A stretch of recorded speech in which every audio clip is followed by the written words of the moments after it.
Hi investors, Nick Garner here, and today I'm going to talk through some correlation analysis, some general data I've got, and we're going to attempt to answer an important question, which is which are the best areas to invest in based on a few assumptions. I'm going to talk about the assumptions, then we talk about the areas, and we get into it. So the first thing is to look at relationships between one thing and another, and this is why correlation analysis is helpful.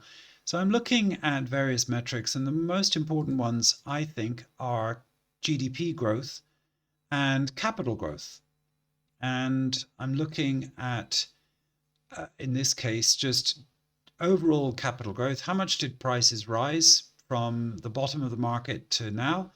What's the relationship between that and GDP? And it turns out there's a reasonably strong relationship between capital growth.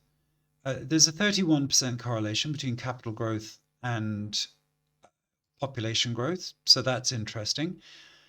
But there's also a lot of miscorrelation. And then the question is what's with the miscorrelation? And this is where kind of understanding the numbers and being able to come up with a decent hypothesis, i.e., this is why I think, is quite helpful.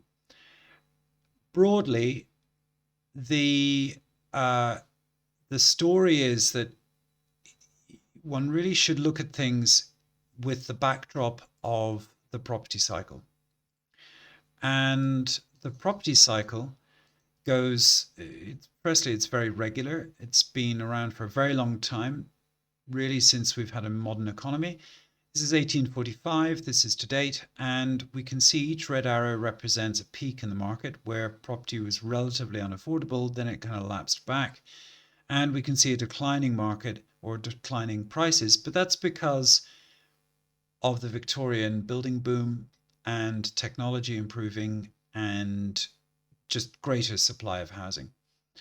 And then really from 1917, I guess, to a large extent, it's kind of gone sideways. But since 95, since a lot of the local authority housing schemes have subsided, since local authorities stopped building houses, and also since interest rates dropped, prices have gone up relative to income. There's an awful lot here, but I'll do my best to summarize. But broadly, in every property cycle, you end up with people spending more of their take home pay on mortgage payments, and we're beginning to see this uptick now. Property cycles exist, and they also have their own cycles within the cycles. This is an abstracted one. You get a crash, obviously a recovery. So here we have the crash. Then you have the slow recovery. In this case, depending on which local market you're looking at, it could either flatline or do whatever. And then you have a gradual recovery and a boom. If, for example, you look at the Northwest, then we see the boom, the crash, the sideline, the side swipe, side market going sideways, and a gradual growth.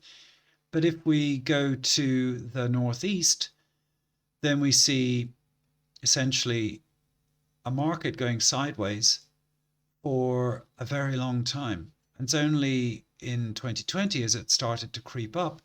And I would suggest it's because we're in the boom phase and people are kind of getting desperate or whatever. And so I don't think it has that much to do with the underlying fundamentals of the area. And therefore, I am cautious about the Northeast. So there's an example. I'll show you one more area, which is London. And the reason it's interesting is because it is counter to the rest of the property market. So as you see, regions have cycles and cities have cycles and even areas have cycles, but they broadly correlate. And as you see with all of this, it's kind of like it's kind of probability analysis. And actually, this is where machine learning and so on is so helpful because it can just take everything, assimilate it, and then come up with some predictions. And I'm the learning part of the machine on this one. And I guess if I was a data scientist, a serious one, this would be a really good topic to cover. Anyway, here's London, and here's the peak, 2000 and whatever it was, 2007, the crash, and then a recovery after the crash when all the other areas were kind of dying, and then massive recovery, then tail off, and now we're having a little bit of a boom, a little bit of an uplift. But it's against a really heavy headwind, which is affordability, because London is not that affordable. We look at so if we go back to the correlations, other correlations of interest might be, um, well, let's see. So there's a lot here, so I'm not going to go through everything. Let's have a look at where the short-term capital growth is good. And we can see that the big growth is not correlated where houses cost a lot. So the higher the house price, not necessarily the higher the capital growth, which makes sense because if prices are high, affordability is low. And people get this idea that the best growth must be with the richest people because, well, they got the money. No, that's not true. And I see this constantly. So capital growth, short-term growth, does not correlate with how expensive a property is. However, you can say that generally, generally, capital growth correlates quite well with good yield. So how does that work? Well, yield is usually higher where there's better affordability because house prices are lower. And therefore, that's why that makes sense. So, and we see this long term as well, that yields are higher where capital growth is higher because expensive areas are basically topped out and poorer areas are better. But this is the big caveat. Just because it's a high yielding area doesn't mean it's a good place to buy. It doesn't mean you're going to get a lot of growth, but generally it kind of correlates with that. So now we've got some bearings. The one other thing that's kind of curious that I didn't really see before is that capital growth, 3-year growth, correlates very highly with growth from 03 to 07. And my theory behind this is that it's a rebalancing. So what happened was that well, it's not a rebalancing actually. It's kind of a continuum. Well, it's a few things because it's not just right. Okay. So in 03 to 07, there was a very strong bull market. Interest rates were declining and the credit, well, they weren't that declining, but credit was being relaxed, seriously relaxed, and people who were not creditworthy were getting borrowings. And that pushed the market up. But here we have a negative correlation. So what this means is that areas that crashed the hardest are showing, yeah, so the areas that are going up the highest now are the areas that crashed the hardest then. And what that tells me is that there's a kind of rebalancing exercise going on where the market fell to the bottom. So let's pull up a chart and I'll show you what I'm talking about. The market fell to the bottom, and then there was value, and a lot of these areas just haven't rebalanced until now. So they crashed the hardest because they were the most at risk. Because if you think about it, house prices only crash because people either don't want to live there or can't afford to live there. More don't want to live there. The ones that can afford it don't want to live somewhere, and therefore, or they're not able to get credit to get the mortgage, and therefore the market declines because the cheaper the property becomes, the more accessible it becomes to people with lower credit worthiness or whatever. So anyway, there's this interesting rebalance. So what I think is going on is that areas that are economically vulnerable will have crashed very heavily in the last crash. But because we're entering the kind of desperation phase of the market now, where people are just desperate to find something, they're now considering these less good areas, and therefore we're seeing this really tight correlation between areas that crashed heavily, economically vulnerable, and big capital growth now. Or big capital growth, so big capital growth now. Yeah, that's right, 18 to 21. So that's a really interesting confluence. And it draws me nicely to the maps. Oh, not the maps, well, some maps, because I've got links to maps. But here, I'm just going to explain what we got. I've filtered this so that it's house prices above 270,000, below 270. And the reason for that is because buy-to-let doesn't really work above 270.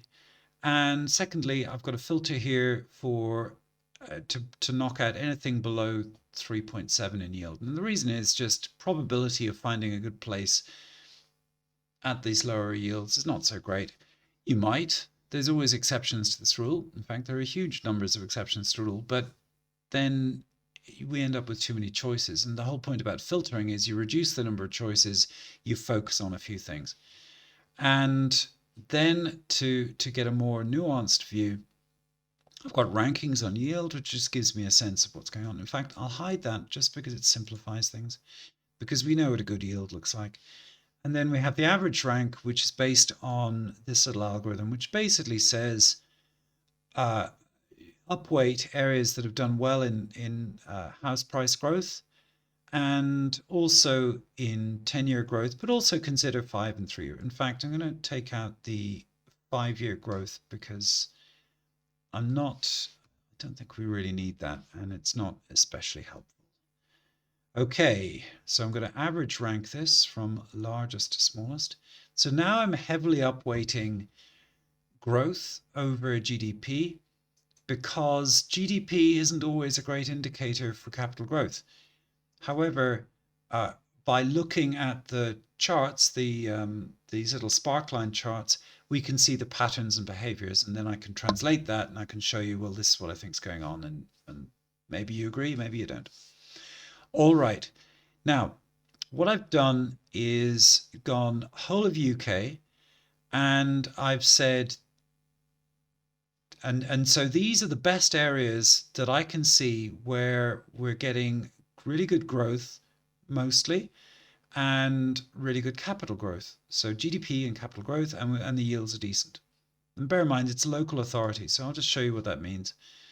It's a reasonably large catchment area. It might be 250,000 or whatever. I've got the numbers here. In this case, Salford 197,000. No, sorry, 254,000 for this area here. And then we've got this area in Boston. Let's see where that is. And that's going to be quite a small area, but a decently large conurbation, which could be interesting for investment. But it wouldn't necessarily be a prime one for me, because the issue with places like that is they're small and they're economically fragile. However, well, we can see here, so the other big thing about investment is managing risk and understanding and quantifying risk. And therefore, if you've got an area with a small economy and GDP is tailing off, well, is there an issue? What I've noticed in general is the relationship is that if GDP tails off in a big way, then it's kind of a problem. So let me show you the worst first, and we'll kind of go from there. Now it's just switching over. And we're going to look at the areas with the worst average rank, i.e. the worst growth on the whole. And it's just thinking about it.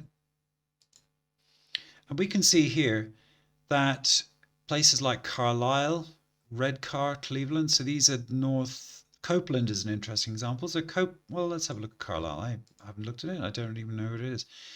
So Carlisle is here. Okay. The issue with Carlisle is that it's not really near any major urban conurbation. It's just kind of a provincial city out on its own, and therefore economically quite fragile. If we look at house prices, we can see that they've just flattened out and they're not moving. And also GDP has declined a lot since 2000, say last 5-6 years. And that would worry me a little bit. So the way I read this is, yes, well, yields aren't even good here. And the way it would read to me is that if you bought in an area like this, you could find a property that works, that's cheap, but people are economically vulnerable, and in a downturn, there will be a problem. They will not find work easily because it's such a small conurbation in an area that's just so isolated. It just doesn't make sense to have confidence there. Copeland is actually the same. So you can see in a greater way, you've had long-term decline for the last, say, 7, 8 years, and you can see house prices are declining. Now, across the board, because we're in the desperation phase of the cycle, yes, there's an upturn. But broadly, I would ignore that in favor of long-term growth. So these are all the losers, as you see. And what I'll do is I'll go through areas as well, and we'll look at some different cities. But you can see here, and what I'll do, in fact, is in the description, I'll just paste all this, and you can have a look at the numbers, and I'll give you a link to a spreadsheet where you can see all this table and so on. I don't know if I can get spark line graphs in it, but anyway, I hope I can. I might just do it as a screen grab, and that way then you can see everything. Anyway, getting back to this, so we got the worst to the best, and broadly, if you notice, there are lots of correlations like this, just declining capital growth, and then a little uptick at the end for areas that aren't kind of going totally sideways. So Newcastle has had very patchy progress, and it's been very flat. Now, if there was an uptick in GDP and if it was consistent, then I'd be more confident about it. So South Ribble, for example, it's going up a little bit and property prices are a bit flat. Now, let's just have a look where this place is. Okay, it's near Preston, fine. So the issue with around here is a demographics one. This whole region, Blackpool and so on, it's just demographically not very fragmented. And anyway, so I could go on. What I'll probably do is like a video per area and then do a deep dive into the area.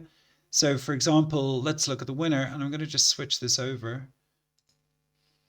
Okay, so I've switched it around. It always takes ages for the spreadsheet to do its thing, but it's because I've got a lot of correlation data and everything just kind of shuffles about and whatever. Anyway, all right, so the winner, based on the idea that we've had a lot of long-term growth and that long-term the GDP has gone up nicely, is Salford.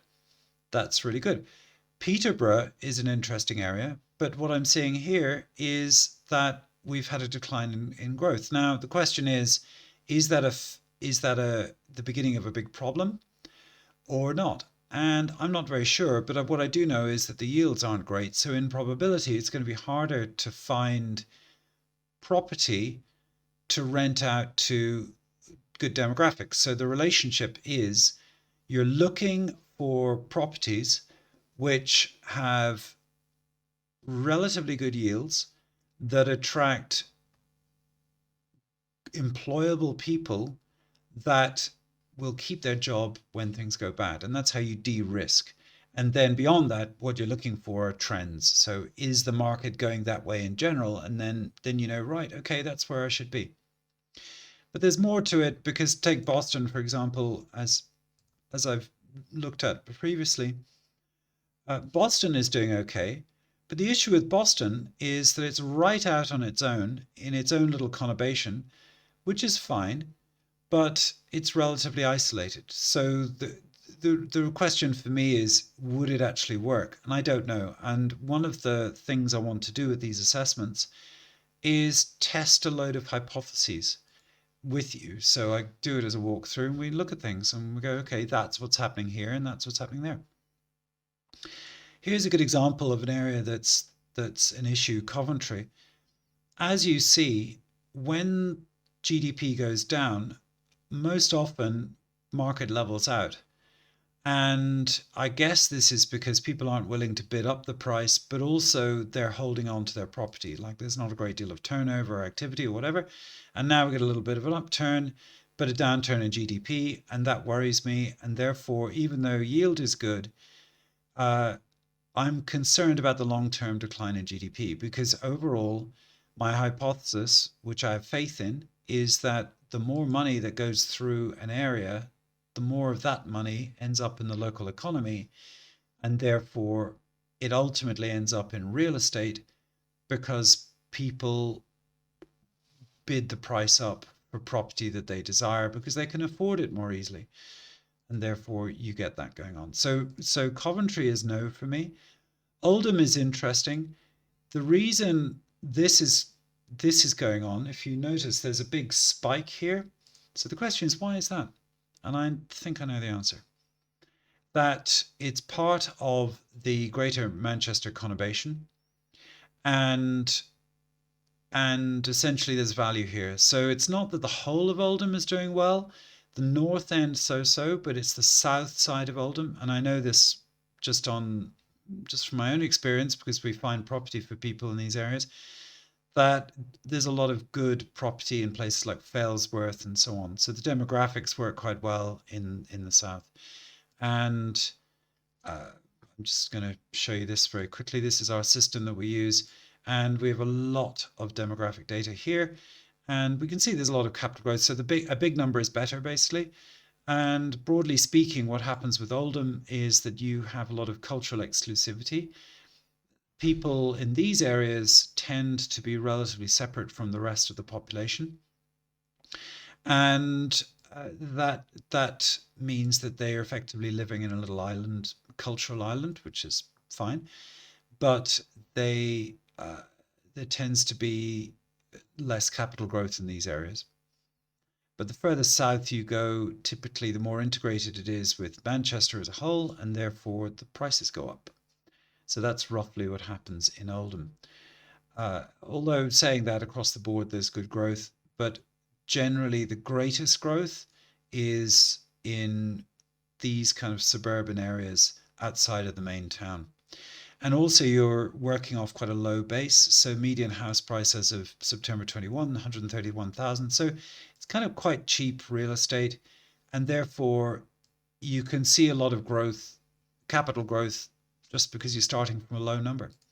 But anyway, that's what I think is going on in Oldham, that there's value, but there are challenges, and people have not wanted to buy in Oldham, mainly because it just doesn't really work for a lot of demographic reasons. But now they're coming into it because it's this part of the cycle, and they're all getting desperate, and here they go. And again, it's a case of just keep an eye on the median house price, and if it's low, then you know it's starting from a low base. So Pendle, let's have a look at that. Now Pendle's quite interesting, long-term growth. Yield is quite good. Where is Pendle and what's going on? Okay, that's quite interesting. I would consider that. And here's a good example of an area that I would like to do a deeper assessment on, just to see what's going on. Now, I'll just do a very quick look, and Pendle I think is around here, and we just quickly look at the map. Yeah, so it's Burnley and so on. I'll just zoom out so that we can see. And is that Burnley? I think this is Burnley here. Right, okay, so what's going on up here? Quite a lot. Certainly in this area here, there's massive growth, and it's been sustained growth. And we have a lot of cultural exclusivity here, which is fine, and a lot of growth. So then the question is, from what point? Well, the answer is that it's gone from a very low point to a kind of medium level. So there's a whole story here. I don't know what's going on exactly. But if I go deep dive into that, I'm not going to be sticking with the narrative, which is what are the best areas in general, and also how do they validate. But as you see, you can see, like, for example, if I look at Coventry, it's that old story where you start to dig deeper, and then you start to see things of interest, and you go, okay, that's a bit weird. So green is broadly bad and red is broadly good. And brown is somewhere in between. It's not great, it's not terrible. And you can see how Coventry is a bit so-so really. It's not a spectacular performer, not like some areas maybe in Birmingham or wherever. So this patch here is interesting. There's quite a lot going on here. And the higher the number, the better for short-term growth. Anyway, so much detail, and that's the thing. It's like fractals. You start with a high thing. Okay, Bolsover. Let's look at Bolsover. Great, it looks good. And you start here, and then you realize, okay, we've got issues because look, there aren't any big conurbations here. It's all small towns. Chesterfield would be interesting, maybe. Does it work? I don't know. And then you just kind of zoom in and zoom in and zoom in right down to like neighborhoods, and I'll just show you here. So you start off high, and then you zoom in, and let's look at block switch, and you go, okay, what's this area like? What's the demographic like here? And then you're into like crime data, and okay, what's going on with the crime around here? Is there some here? No, not much. But there's a lot here. Why is there a bit of crime here? Don't know. And it just kind of goes on like that. And it's literally like fractals. You just keep looking, and you go deeper and deeper and deeper and deeper, and then you get right down to, okay, is this house on the right spot? Maybe this house isn't as good as this house, which has the huge back garden, for example, or something like that. And you then get into Google Street View, and then it's just like, okay, whether what's going on here, is this little patch here good? What's it like in front of the road? Is that a decent spot? And then you go even deeper, and then you're into condition assessments like, well, what's going on with the house? Is the brickwork good? What are the cars like? It's, yeah. So to make sense of all this, it's important to have a framework, and it's important to know where to start. I think I've made that point. And let's carry on. So now we're kind of working down the scale. And one of the signs that I'm concerned about is a rapid growth in house prices when it's just been pretty flat for a very long time. Now, this looks quite interesting. Leeds is quite interesting. It's quite a strong city. But house prices are a little on the high side and yield is a little on the low side. And what that means is that, yes, you'll find deals there, but you're going to have to work hard for that. Whereas, for example, a good patch might be Mansfield. Growth is reasonably good, like GDP growth, and house price is good. So let's just have a look at Mansfield a little bit more. Okay, so it's a city, it's a large enough town between Nottingham and Sheffield. Now, these kind of places always interest me because they are within the work catchment of two major cities, and therefore you can get employment. It's a bit like Warrington, and these kind of cities are in between two big areas, and therefore that's interesting. So Lee and so on.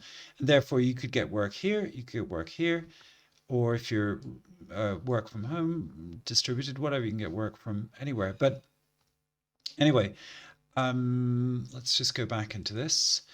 And Mansfield, oh yeah, we're going to have a quick look at Mansfield, and then kind of go through a few more things. All right, what does Mansfield look like? Well, it is, where is Mansfield? It's somewhere around here. Here it is. And we can see that this is interesting. It's had some massive growth. Now, quite often when areas have extraordinary growth, like 33% real capital growth over a few years, it's generally because there's a lot of local authority housing, which there is in this case. And I know that because the dark line tells me so, so the line outside. And so people buy these properties from the local authority, and then they resell them, and they see huge gain. And this area is very, has some real poverty here and real crime. So if you have more than one crime a month on average, so this is a sample of 6 months crime from last year. If you have more than one crime a month, it's a problem. So quiet area, this is a quiet area, and one crime a month is pretty much average for a quiet area. And this patch is really bad. Now, it may look like good value. You might find a cheap house here, but I would stay well away from that.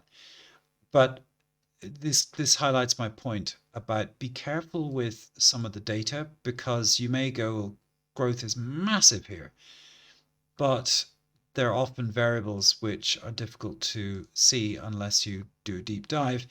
And we can see here again a huge amount of local authority housing in this area. This area is dominated by it, and a lot of growth, but also a lot of well, actually not decline. Now that's kind of weird. Odd stats for here. 03 to 07 it hardly grew at all. 07, 09 grew in value, and then 07, this is nominal growth, sorry, inflation adjusted and then nominal. And then, okay, I think this is down to the extraordinary amount of local authority housing here. And also it's kind of the worst of local authority as well, I've got to say. One of the reasons why sorry, I know it's a digression, but I'm here, I'll explain. These kind of houses are terrible because you have people whose prized possession is their home and their car, and very often they do shared parking. So what they do is the parking is sort of separated from the house, and then you have a lot of crime, and then the thing you care about is far away from you, and it just creeps people out. So the best houses, the best local authority is where you can park your house outside and where crime isn't too high. But this is a good example of a really deprived area.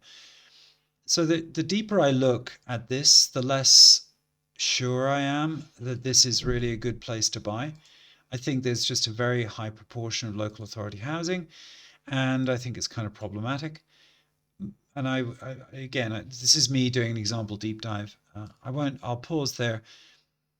The lesson is that it's very easy to look at high level numbers and go, okay, that's what it is. It's cool. But it's important to look at the detail. Fenland, for example, GDP has gone sideways, growth is going up. What's going on with Fenland? I have no idea where it is even. Let's see. Well, okay. Maybe there's something, but it's an economically weak area because it's got, I'm not saying it's weak, but there's just not that much volume going through that area. It's got a smallish population, very distributed amongst a few towns. So anyway, areas of interest. Nottingham is another area of some interest. And we have been offering on property down there. And I happen to know Nottingham fairly well because I go there for kayak racing. And the thing with Nottingham is that GDP wise, it's gone sideways for a long time. And what I've noticed is that areas that have sideways growth, so let's go and look at the losers on growth, you can see that overall growth is either sideways or down, and then capital growth is either sideways or down. It's not so much areas tend on the whole, areas are rising, but you can see that there's less uplines. So I'm looking for a greater incidence of uplines, and I'm not seeing it. Whereas you look at the winners, and if I scroll through, generally speaking, you can see that the lines are gradually going up. And that's the difference. So, okay, other areas that I think are interesting are just generally the northeast. So I'm going to just do this. I'll go northeast and I'll filter that. So just to give you some sense of what's going on regionally, that's northeast. I'll go filter, filter, filter, and you can just see, watch the numbers as they go. So we'll start with East Midlands. And actually, there's quite a lot of interesting stuff going on. And I want to do a lot more analysis on these areas to find out where the growth is and what the details are. But I would say this is kind of interesting. But the yields aren't so great, but it's interesting. and I think it warrants a lot more investigation. Then we have the east of England, and we can see here that would be, yes, Norwich and so on. But the capital growth is kind of all over the place, and that would worry me a bit. Although Peterborough is kind of interesting, but the yields aren't high enough. Now, by the way, just to say, the reason you're not seeing loads of listings is because an awful lot of these areas are just either the median house price is too expensive or the yield is too low. The northeast is really not great, and you can see here that you have variable capital, variable GDP, but growth is just poor across the board. So Middlesbrough could be interesting. And my thesis is that there might be value here, but I see this with places like, let's just see where Middlesbrough is. The issue with places like this is that it's kind of in a downbeat region, and whilst this little patch might be doing well, when you dig into the detail, there's usually a bad reason.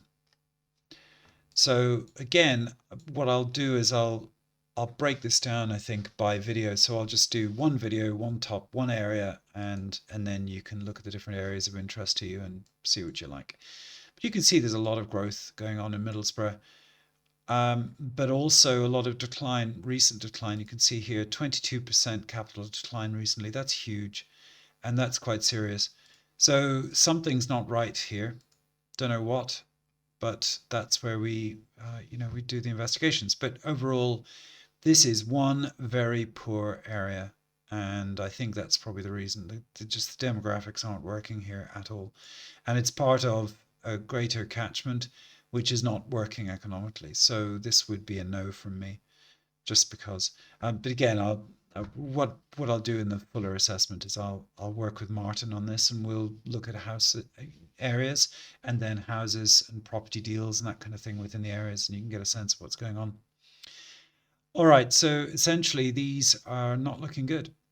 And let's move on to the next area, the northwest, which we looked at earlier. But for context, again, the rule is look at the trends and see what they're doing, because it correlates very highly with good places to buy and to live, because there's more economic opportunity in places where GDP is going up and house prices therefore follow.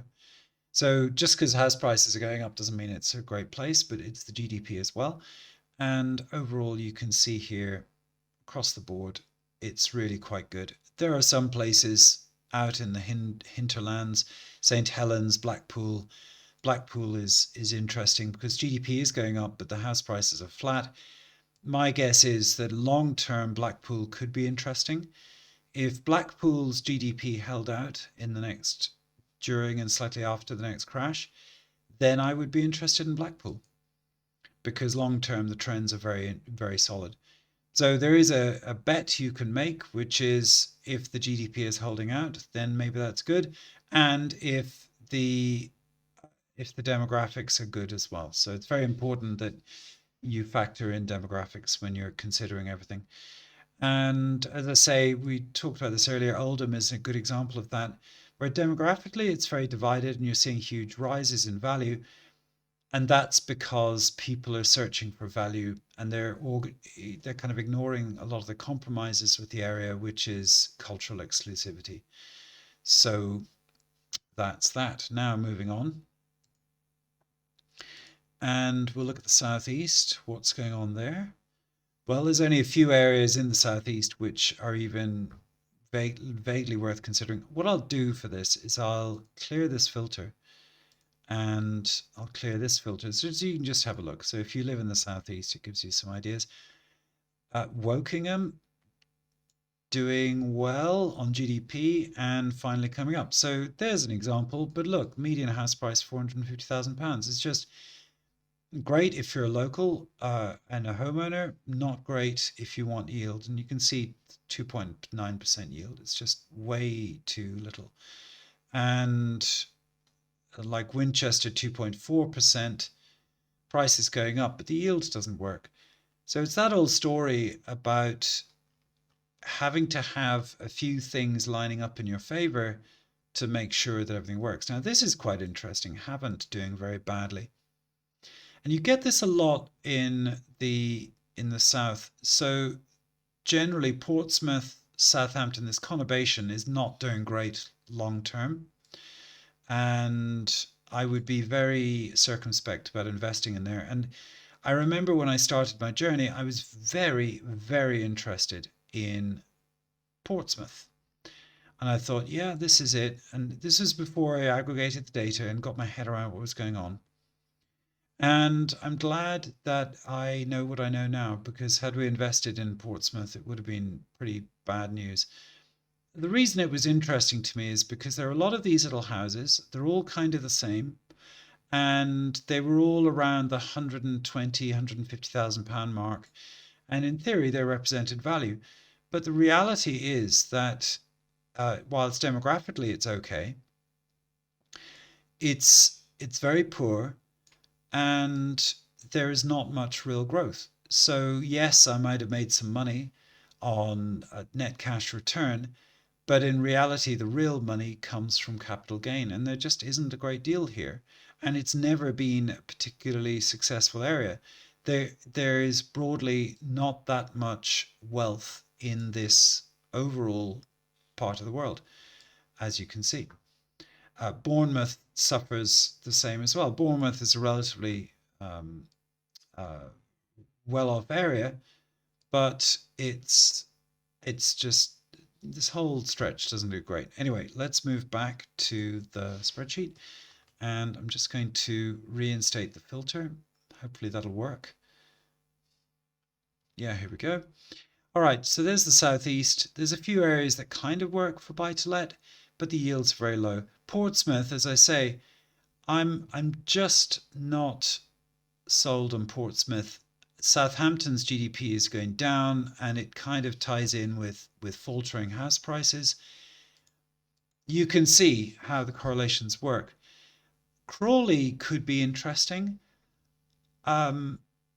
If you were really interested in staying in the southeast, it's an area that I do quite like because it's within the Greater London catchment. There's a lot of airport business, but then the issue here is that it's really tied into the success of Gatwick Airport. And if air travel is now on the way down, which I suspect it will be, then long term, I think Crawley doesn't look great. So I'm not so sure about this. And that's why if it was a maybe for me, it would be a no, and it's kind of a no. I'm just unsure about Crawley. And as I say, the numbers don't quite work in its favor. So then we go back to the high level thing. Oh, we got more southwest. Let's have a look at that. See where we're at. Okay, well, Bristol is the only area. And again, high, but good rent, good yield. Bristol is interesting, but it does have a lot of issues, a lot of poverty and crime and so on. However, I think it's a viable contender. It's a big enough city to invest in, and I think if one looked carefully, one could find value in places like that. But again, it's that old story about looking at every major conurbation sort of area by area. But yeah, Bristol could be interesting, and it's a strong economic hub within this region as well, which is good. Another area of some interest would be Exeter, but the yields just don't really work there. But we're going to have a look at that now.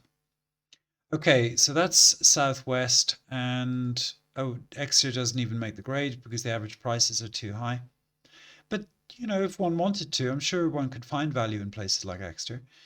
Anyway, looking at this, we can see that there is something going on in the Midlands, and I think this is kind of interesting. Coventry concerns me because of the dip, and Walsall, same story.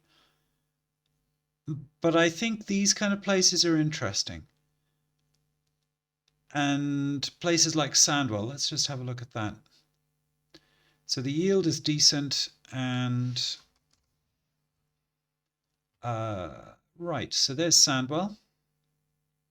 Yeah, okay, this is good because it's part of a big urban conurbation. So there's work and there's opportunity. So I would seriously consider looking at Sandwell and seeing if that makes sense. So we can just have a quick zoom in here and we can just get a sense of what's going on. Lots of red. So at this stage, all we're looking at is the colors, and it's kind of a lot of red and brown. So this is good.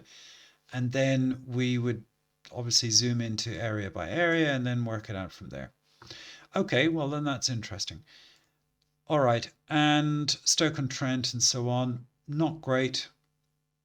A rise recently and a rise here, so maybe that would. So Stoke-on-Trent actually does interest me a bit because I think there is value because the yields are there, and I think the overall capital growth trajectory is reasonably good, and therefore it does interest me, even though it doesn't rank so high on long-term growth. It's had a big dip, but I think there's value in Stoke-on-Trent.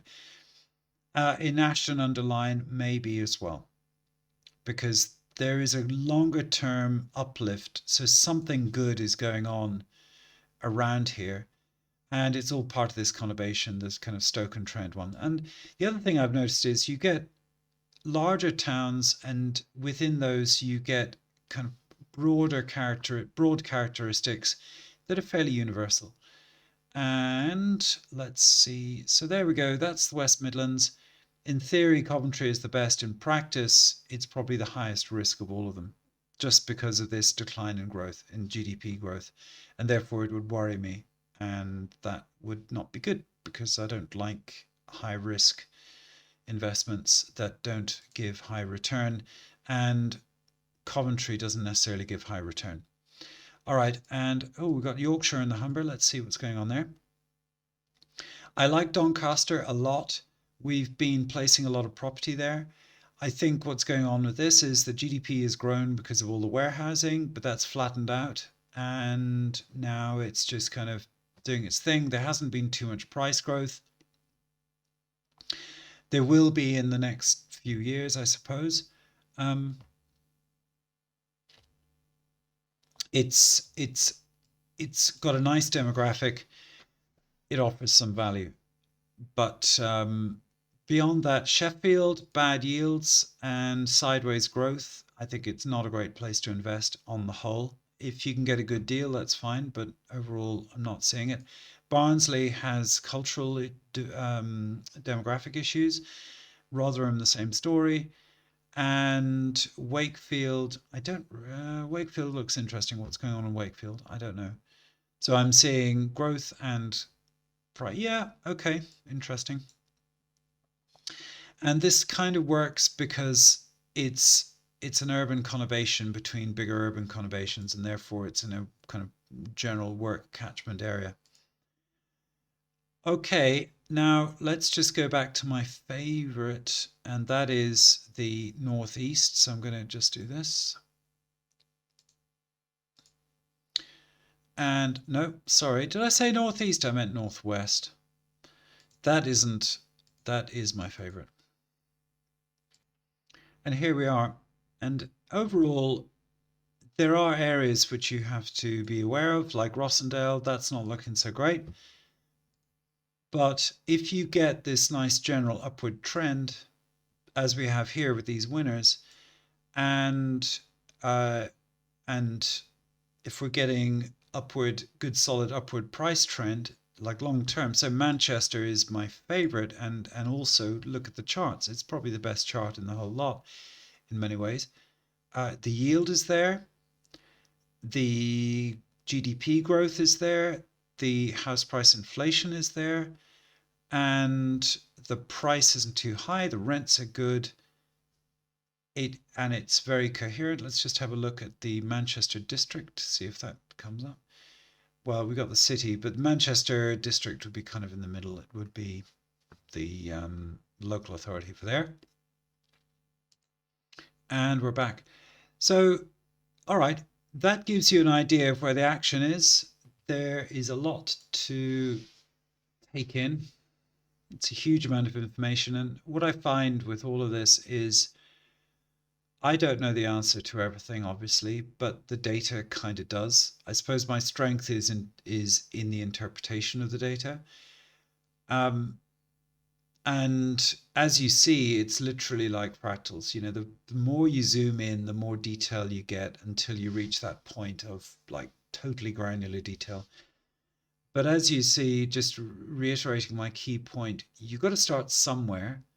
And the idea is to start where you have favorable circumstances, and from there, you're more likely to have success. And the favorable circumstances in this case are places where the yield is good, the prices aren't too high, there's there's economic robustness, the GDP is going up, trending upwards, the house price inflation is there, but it's not too high yet. And and I think overall, if you go along those lines, then and then also if you look at areas that if you look at the long-term cycle where areas we saw earlier, the correlation data, areas that did well in the last boom, I'll just get the correlation up so I can remember. Areas that did well in the last boom will also do well in the future. So in other words, they did well last time round, they'll also do well this time round. So it's it's it is interesting. There's a lot to take on, but broadly, as you see, the real action is around Manchester.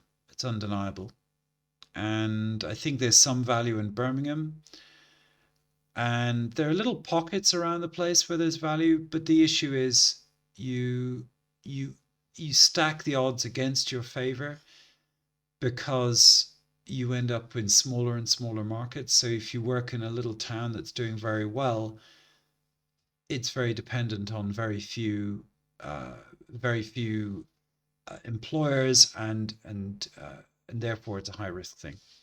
So there it is. I hope that's helpful. And as I said, I'm going to talk to Martin, who I work with, and we're going to just pick off areas and do our stuff. We'll find example properties which we think are interesting that would make good examples or good investments in given patches, and kind of do, instead of house assessments, we'll do area assessments with houses, I think. And that'll be a bit of fun. So I hope you look forward to those. And from now, good investing, and thank you.